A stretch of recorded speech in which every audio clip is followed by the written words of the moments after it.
my name is Beck. Welcome to my April TBR. Unfortunately, in March, I have a few carryovers because I didn't finish a lot. So March is now dubbed my reading slump month because in the past, that has also been a reading slump month.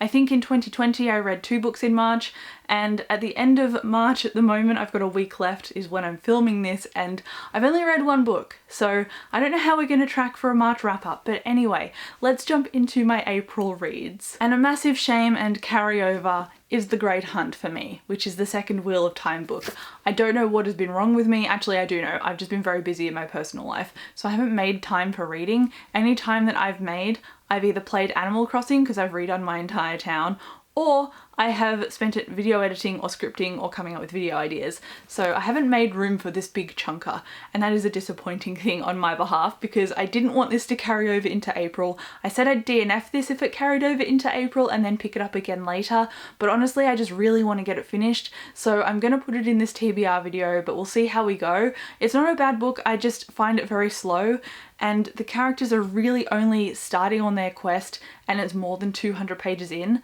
It's getting close to 300 actually because I'm over 250 pages, so it's just taken a very long time for this to settle. And the first book in this series, it kicks in at 70 pages in, so I thought, oh, it's the second book. We're already acquainted with all the characters, we already know we're going on a quest, we're already going on the Great Hunt, so surely this won't take as long. But no. A few things have quite annoyed me about this so far, and I'm not going to get into them here, but I'm hoping to get this read and then I can move on to another adult fantasy on my list. And that is Royal Assassin by Robin Hobb. I read the first book and I adored it. I'm doing a reread of these books, but I'm doing it very slowly, which is unfortunate. But when I get to these, I really love them. They make me very emotional. If you didn't know about this series, it is a very long-standing fantasy series. It has like multiple series or quartets built into the same world called the Eldlings universe, but for this trilogy it's called the Farseer trilogy, and we follow Fitz when he's about 5 or 6 years old. He's the bastard son of Chivalry Farseer, and because of his royal blood, the royal line can't really let him go because he's a threat to their throne, but he also needs to be kept close so that he doesn't rebel. So because of that, there is a lot of political maneuvering, but I like that you don't get dumped with all of this information all at the same time. We learn as Fitz learns, and he obviously doesn't stay as a 6-year-old boy. So the world comes into focus as Fitz comes into focus, and I love that about it. I barely remember anything about this series, key moments obviously, but I read it a very long time ago, and so I'm revisiting it so I can hopefully share some content about Robin Hobb, because she's one of my favourite authors, but I barely ever talk about her. So I'm here to say please read Robin Hobb, because I have a review of the first book if you wanted to check it out. Spoiler free at the beginning, spoilers in the later section of the video. It's very clearly marked so you won't get spoiled if you don't want to be. So hopefully I can read this and then make some content about it. Let's cross our fingers that I'll actually finish Wheel of Time so I can start this. Up next, I'm listening to an audiobook, and that is Jade City by Fonda Lee. I didn't expect to enjoy this as much as I am. It's a very underhyped fantasy, I think. It's about a family and it follows gang violence and gang wars. Jade is obviously the currency, but if you are a green bone, it means that you can effectively channel Jade, and that gives you superhuman abilities, which is really cool. I love a cool ability interwoven into the fantasy that I'm reading.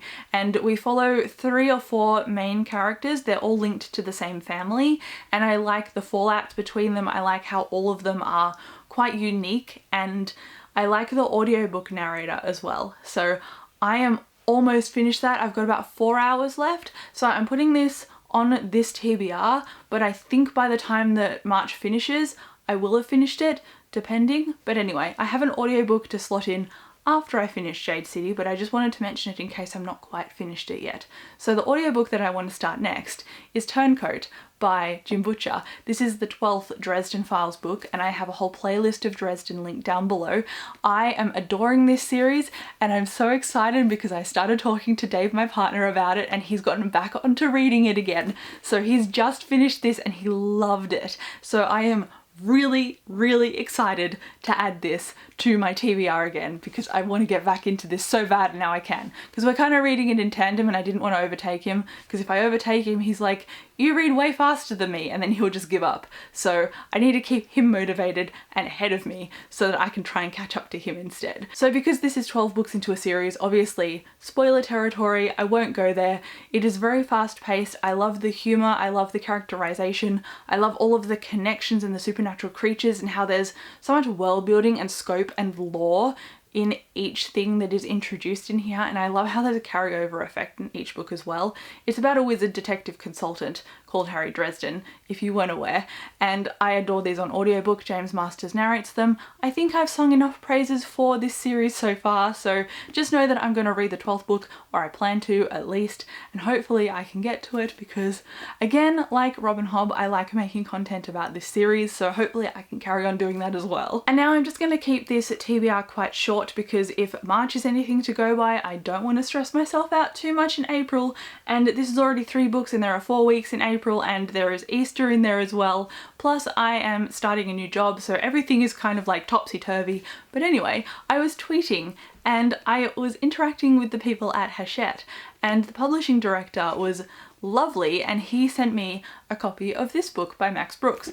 I have read in the past a previous Max Brooks book, try saying that 10 times fast, and I really enjoyed it. It was called Lexicon, but he's written more than Lexicon. So Lexicon was like an urban fantasy, I suppose, and it had a hidden school in it, like a hidden academy, and people would learn different aspects of language and they could weaponize that. So it literally gave them the ability to combat things, kind of like a telekinesis almost, and I really liked Lexicon.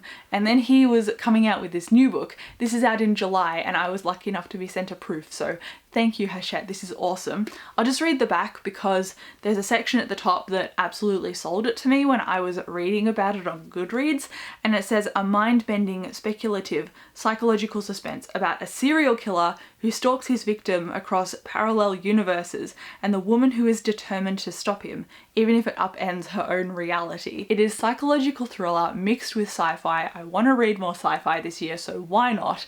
I am so excited to add this to my TBR, and I figure putting it on my April TBR gets me a little bit ahead, because if I don't start it I can still push it off into May and maybe June, because it doesn't come out until July, so I figure I have enough space to read this. It does look quite yellow under all of these other books though. It is actually called The 22 Murders of Madison May, which I didn't mention before, so that is out of July. Very excited, very grateful. Doesn't really match the rest of this stack, but we're going with it. I can't wait to get to these, I'm so excited. Hopefully I get to all of them, but I guess we'll just see what goes on, and I might just end up playing more Animal Crossing, who knows? But this is what I intend to get to. Let me know how many books are on your April TBR. Of course, as always, I would love to know, but I'll chat to you down in the comments. Thank you so much for watching this video, and I'll see you in my next one. Bye.